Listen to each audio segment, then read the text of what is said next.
사도신경으로 신앙 고백 드리도록 하겠습니다. 나는 전능하신 아버지 하나님, 천지의 창조주를 믿습니다. 나는 그의 유일하신 아들, 우리 주 예수 그리스도를 믿습니다.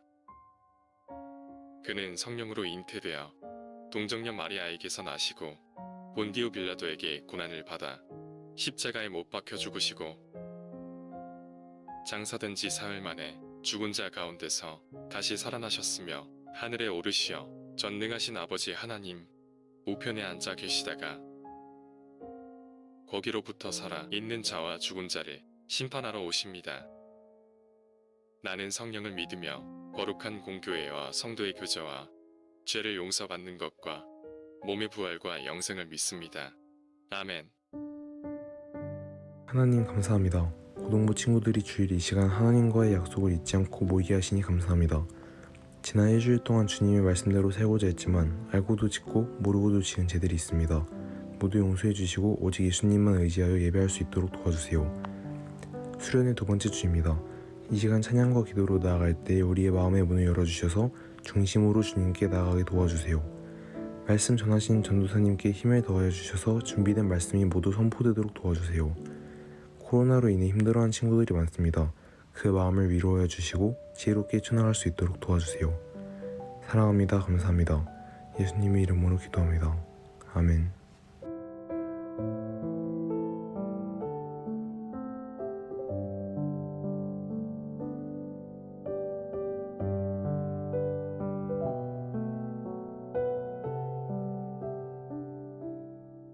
내가 다시는 여호와를 선포하지 아니하며 그의 이름으로 말하지 아니하리라 하면 나의 마음이 불붙듯 것 같아서 골수에 사무치니 답답하여 견딜 수 없나이다.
들어!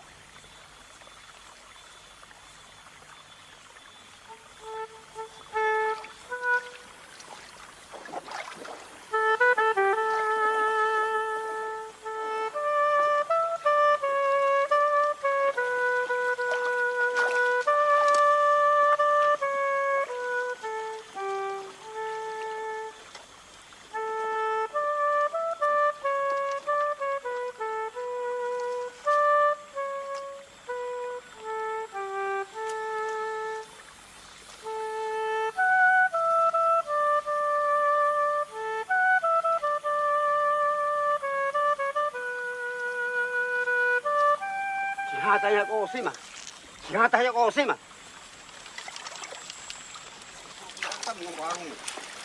인바나 토마. 인바나 토마. 자, 그거. 뭐 간다면 거 있으면 뭐, 아? 뭐 먹고 뭐 간다면 뭐 하고 있지. 저 마우.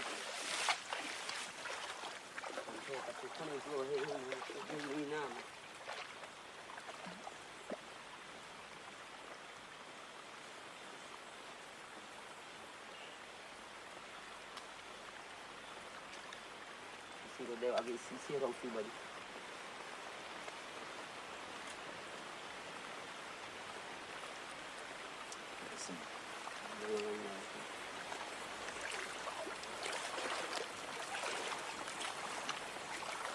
Rumah juga saya mana dia, rumah dia orang saya mah anak sini. Guardaro. Wah tahu tu mampu luar gunung apa? Mas Numar.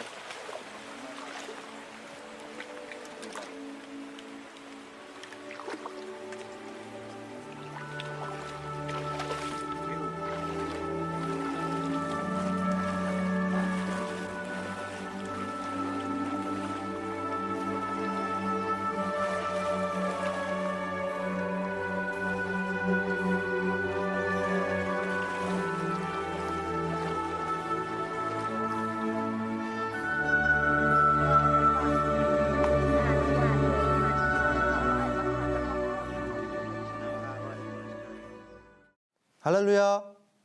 말씀을 전하기 전에 우리 함께 구호를 외치도록 하겠습니다. 제가 진정한 사명은 외치면 여러분들이 섬김이다 외쳐주시면 됩니다. 함께 선포하겠습니다. 진정한 사명은 좋습니다. 그럼 이번에는 이렇게 한번 외쳐볼까요? 제가 진정한 사명은 외치면 여러분들은 예배다 외치시면 됩니다. 다시 한번 큰 목소리로 선포하겠습니다. 진정한 사명은 아멘. 그렇습니다. 이번 수련회의 주제는 진정한 사명에 대한 이야기를 다루고 있습니다. 여러분들께 질문을 드리겠어요. 사명이란 무엇인가요? 많은 사람들이 사명을 미래에 내가 하고자 하는 꿈, 이 비전과 혼동하여 사용되어지는 것을 보게 됩니다. 미션과 비전은 우리 기독교에서 가장 많이 사용되는 단어이지만 사실 시제가 다릅니다. 비전이 미래의 시제에 해당한다면 사명은 현재의 시제를 가지죠. 다시 말해서 오늘, 지금, 이 순간을 강조합니다. 그리고 이러한 사명이 쌓이고 쌓여 결국에는 비전이 되는 것이죠. 그렇다면 오늘 우리가 품어야 하는 오늘 지금 이 순간의 사명은 무엇일까요? 그것은 바로 서비스라고 할 수 있습니다. 여러분, 서비스라고 하면 무엇이 연상되나요? 무척이나 흔하고 우리 일상에서 쉽게 쓰이는 단어 아닙니까? 그래서 우리는 서비스를 왠지 모르게 무시하거나 낮춰 생각하는 경우가 많습니다. 그러나 서비스란 단어는 결코 그런 취급을 당할 만큼 하찮은 것이 아니죠. 우리 삶에 서비스가 없어진다면 우리가 알고 있는 문명사회는 3일을 버티기 힘들 겁니다. 이처럼 섬김이란 우리의 일상에 가장 가까우면서도 가장 필수적인 요소이죠. 그리고 이러한 서비스라는 단어는 사실 우리 그리스도인들에게 가장 중요한 예배라는 가치 또한 품고 있습니다. 그렇습니다. 오늘 말씀의 서비스의 의미는 이중적 의미를 담고 있어요. 하나는 서비스이고 또 다른 하나는 바로 예배입니다. 우리의 사명은 섬김이요 바로 예배라는 것을 말이죠. 여러분들이 아까 보신 영상은 1986년도에 개봉한 미션이라는 영화의 한 장면입니다. 이 영화의 배경은 18세기 남아메리카에서 선교활동을 하던 선교사들의 이야기를 다루고 있죠. 오늘 영상에 등장한 가브리엘 선교사는 과라니족에게 복음을 전하기 위해 죽음이 도사리는 정글 속으로 들어갑니다. 들어가면 분명 죽습니다. 그도 그것을 알기에 두려워하죠. 공포에 빠집니다. 그러나 그럼에도 불구하고 가브리엘 선교사는 앞으로 나아갑니다. 이유가 무엇이었을까요? 그리고 영화의 명장면이라 말할 수 있는 가브리엘 선교사의 찬양 연주가 울려 퍼집니다. 우리가 모두 다 한 번쯤은 들어본 이 넬라 판타지아를 말이죠. 왜 그는 목숨의 경각에 달린 상황 속에서 연주를 한 것일까요? 넬라 판타지아는 단순한 아름다운 곡조를 가진 음악이 아닙니다. 가브리엘 선교사의 이 연주는 그의 미션을 또 그의 뜨거운 심장을 상징하죠. 여러분들에게 묻습니다. 여러분들은 최근에 심장이 또 가슴이 뜨겁게 뛰어보신 적이 있으시나요? 또는 최근 들어 뜨겁게 눈물을 흘리신 적이 있으십니까? 오늘 짧은 본문 말씀 속에 주인공인 예레미야 또한 자신의 가슴을 뜨겁게 하는 불에 대해서 이야기합니다. 본문에 말하는 불은 무엇을 뜻할까요? 그것은 바로 그의 사명을 말합니다. 저는 우리의 가슴이 뜨거워지는 그 지점에 우리의 사명이 있다고 확신합니다. 그렇다면 그 사명은 도대체 무엇이었을까요? 무엇이 그토록 그의 심장을 뜨겁게 만든 것이었을까요? 그것을 알기 위해서는 그의 사명이 어디서 왔는지 분명히 정리할 필요가 있습니다. 그리고 그가 이 사명을 위해 어떠한 삶을 살았는지, 어떤 선택을 했는지 알게 된다면 오늘 본문 말씀 속에서 새로운 감동과 가브리엘 선교사의 넬라 판타지아 연주가 무엇을 의미하는지, 그리고 내 안에 감춰져 있던 진정한 사명을 발견하게 되실 겁니다. 먼저는 우리가 분명히 짚고 넘어가야 할 점은 예레미야 그의 사명은 스스로가 원해서 얻은 그런 사명이 아니란 점입니다. 예레미야서 1장 4절부터 5절을 함께 읽겠습니다. 여호와의 말씀이 내게 임하니라. 이르시되 내가 너를 모태에서 짓기 전에 너를 알았고 내가 배에서 나오기 전에 너를 성별하였고 너를 여러 나라 선지자로 세웠노라 하시기로. 예레미야서 1장은 예레미야의 소명장으로 하나님께서 예레미야를 태에서 나기도 전에 영원전부터 그를 선지자로 콜링하신 걸로 결정하셨죠. 이에 예레미야가 여호와 하나님께 이렇게 말합니다. 내가 이르되 슬프도소이다. 주 여호와여 보소서 나는 아이라 말할 줄을 알지 못하나이다 하니. 이에 여호와 하나님이 예레미야에게 한 가지 약속을 하십니다. 다 같이 8절부터 9절을 읽겠습니다. 너는 그들 때문에 두려워하지 말라. 내가 너와 함께하여 너를 구원하리라. 나 여호와의 말이니라 하시고 여호와께서 그의 손을 내밀어 내 입에 대시며 여호와께서 이르시되 보라 내 말을 내 입에 두었노라. 여호와 하나님께서 예레미야와 함께하여 구원하시리라 약속하십니다. 그리고 그 입술에 손을 대시며 내가 내 말을 내 입에 두었노라 선포하시죠. 이 얼마나 대단한 일입니까? 나의 입술이 곧 주님의 입술이 됨을 상징적으로 보여주는 대목입니다. 하나님의 영원전부터 택하시고 연약한 그를 위해 함께 하시어 심지어 자신의 입술을 그의 입에 두기로 작정하셨습니다. 이보다 더 하나님의 신뢰와 철저한 계획된 사람이 성경에 존재할까요? 이와 비교되는 성경 인물이 있다면 저는 모세를 비교하고 싶습니다. 모세도 마찬가지입니다. 애굽으로부터 이스라엘을 적과 꿀이 흐르는 가나안으로 인도할 사명을 가지고 주님이 준비한 사람이었습니다. 그럼 모세에게 떨기나무에 붙은 불로서 나타나신 여호와 하나님께서 모세에게 애굽으로 가서 스스로 존재하는 여호와 하나님께서 너희와 함께 하신다고 전하라고 명령할 때에 모세 또한 두려움으로 거절을 합니다. 모세가 여호와께 아뢰되 오 주여 나는 본래 말을 잘하지 못하는 자이니다. 주께서 주의 종에게 명령하신 후에도 역시 그러하니 나는 입이 뻣뻣하고 혀가 둔한 자이니이다. 모세가 얼마나 대단한 황소고집이냐면 여호와 하나님께서 그의 두려움을 덜어주시기 위해 능력을 부어주십니다.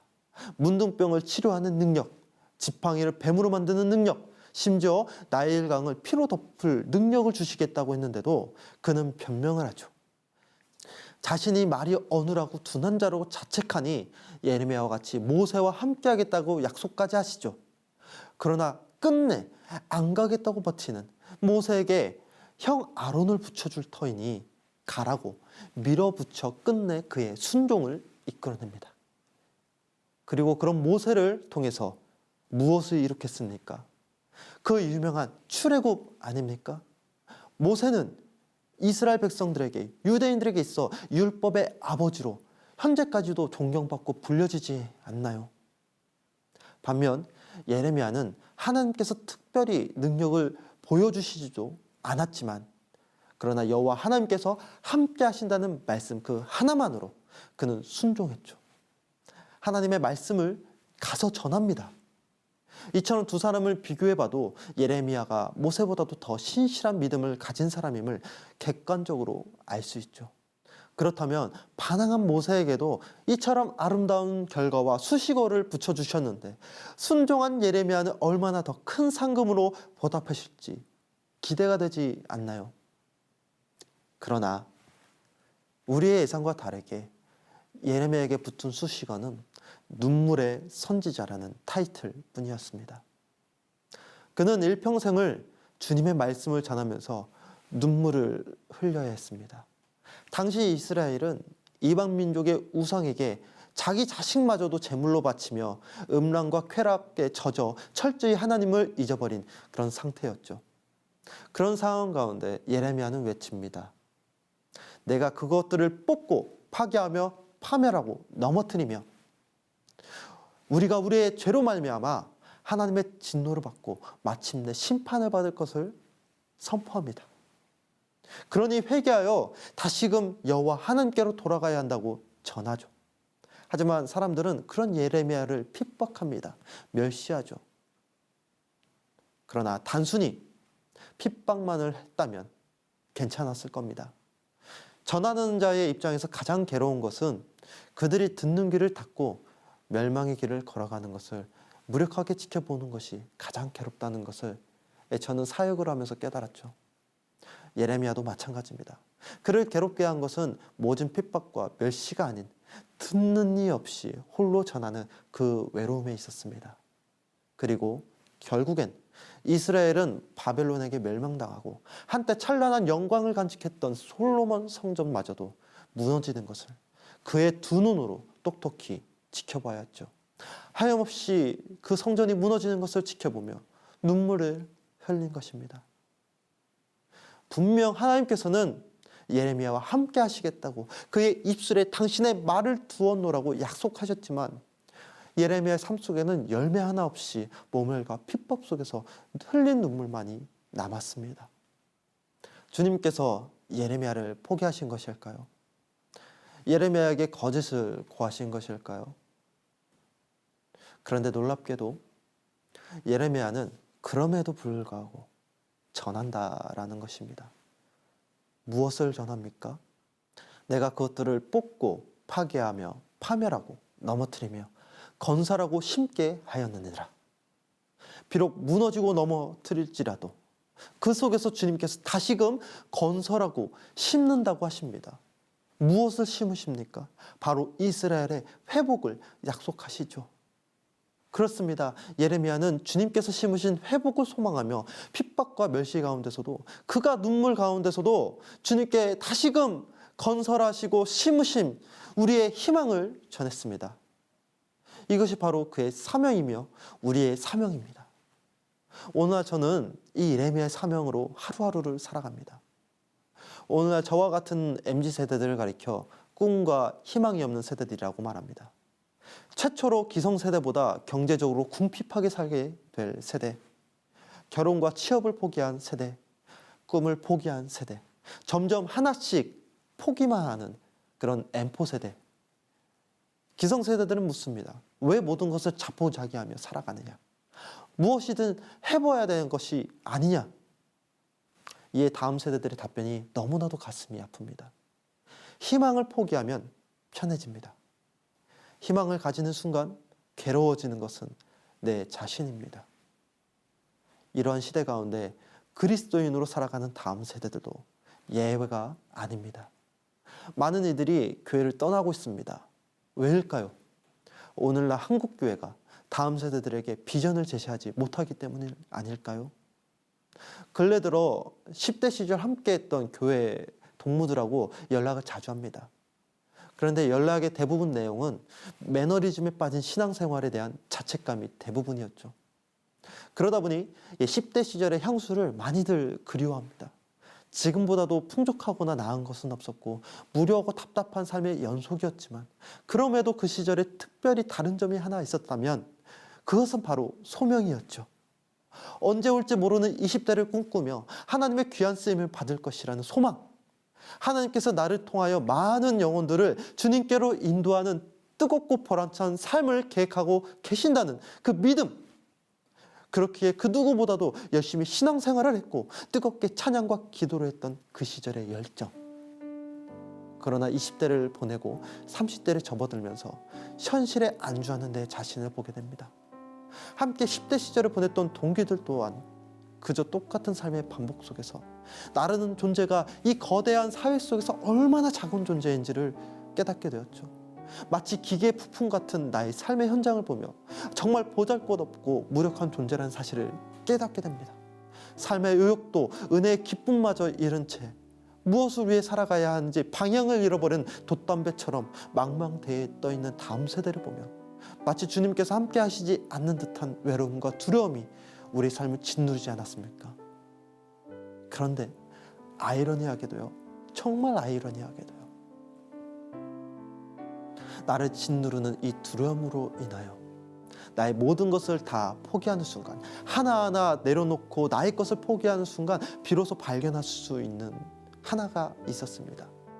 결혼도, 직장도, 친구도, 연인도, 사랑도, 꿈도 다 포기해도 결코 포기하지 못하는 그것은 바로 오늘 본문 예레미야의 고백, 그 고백에 나온 마음의 불이었죠. 주님을 향한 그 절절한 사랑만큼은 포기할 수가 없었습니다. 현실은 비루하고 허망할지라도 그럼에도 내가 다시는 주님을 선포하지 아니하면, 그의 이름을 말하지 아니하라 하면 나의 마음이 불붙듯이 답답하여 견딜 수 없는 그 예레미야와 같은 내 자신을 발견할 수가 있었죠. 그리고 마침내 깨닫게 될 겁니다. 예레미야의 핍박과 고난의 삶 속에 주님께서 침묵하신 것이 아니라 늘 곁에 함께 계셨다는 것을 말입니다. 예레미야가 흘린 눈물은 주님께서 먼 훗날 흘리실 십자가의 보혈이요, 그의 괴로움과 아픔은 그분이 앞으로 우리의 죄를 위해 대신 짊어지실 십자가의 고통이라는 사실을 말이죠. 그렇게 예레미야가 끝까지 전할 수 있었던 이유는 그의 힘과 의가 아닌 그의 마음속에 불타고 있는 뜨거운 사랑이 주님이 함께 하심으로 말미암아 가능했던 은혜였음을 보게 됩니다. 비로소 나의 전부를 버리고 나니 주님께서 나의 사명이 되셨고 나의 꿈이 되었음을 말이죠. 그렇습니다. 아버지께서는 뽑고 파괴하고 파멸하고 넘어뜨리셨습니다. 그리고 그 속에 예레미야라는 희망을 심게 하였죠. 바로 우리를 심으신 겁니다. 비록 예레미야는 주님이 심으신 씨앗의 열매를 보지 못하였지만 그의 사명은 쌓이고 쌓여 다니엘에게로, 그리고 에스겔과 니에미야까지 전달되어 마침내 회복되어지는 이스라엘을 보게 됩니다.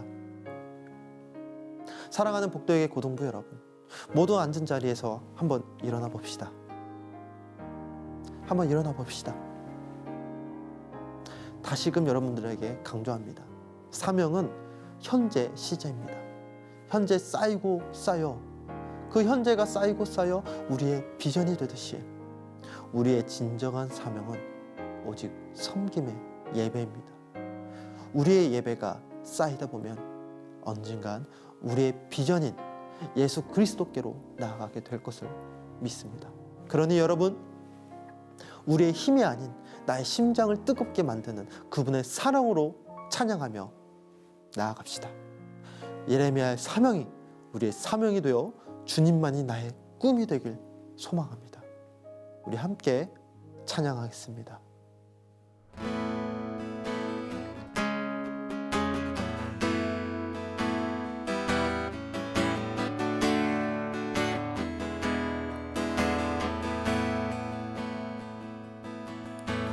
큰 꿈은 없습니다. 눈물로 뿌린 씨앗들 세상을 뒤덮지 않아도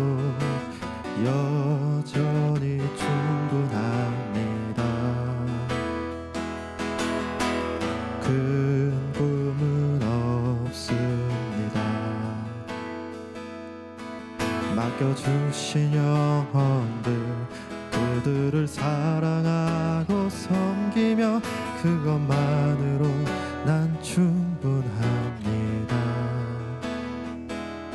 그래도 한 꿈은 있습니다. 생명의 말씀을 안고 푸른 들판을 사는 이들, 그 안에 꿈을 봅니다. 한 꿈은 있습니다. 하늘 보자 버리고 낮아져 이 땅에 오신 주님, 주님만이 나의 꿈이십니다. 주님만이 내 사랑입니다. 세상을 내려놓고 엎드리오니 그런 나를 사용하시는 주님만이 나의 꿈이십니. 주님만이 내 사랑입니다. 세상을 내려놓고 엎드리오니 그런 나를 사용하시는 주님만이 나의 꿈이십니다. 주님만이 내 사랑입니다. 세상을 내려놓고 엎드리오니 그런 나를 사용하시는 주님만이 나의 꿈이십니다.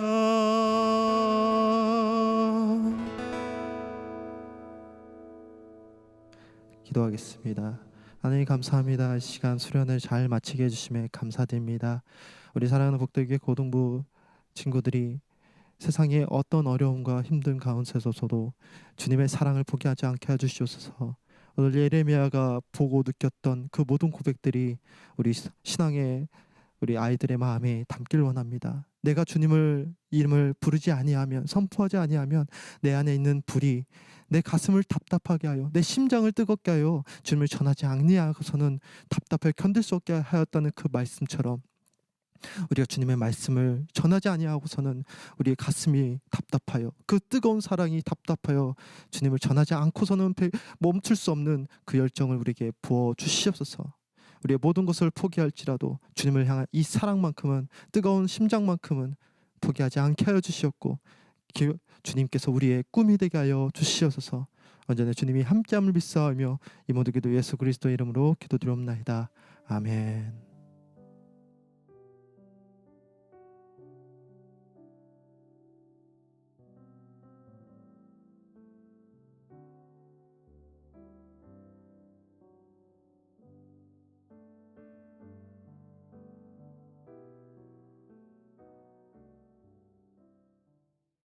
주기도문으로 예배를 마치겠습니다. 하늘에 계신 우리 아버지, 아버지의 이름을 거룩하게 하시며 아버지의 나라가 오게 하시며 아버지의 뜻이 하늘에서와 같이 땅에서도 이루어지게 하소서.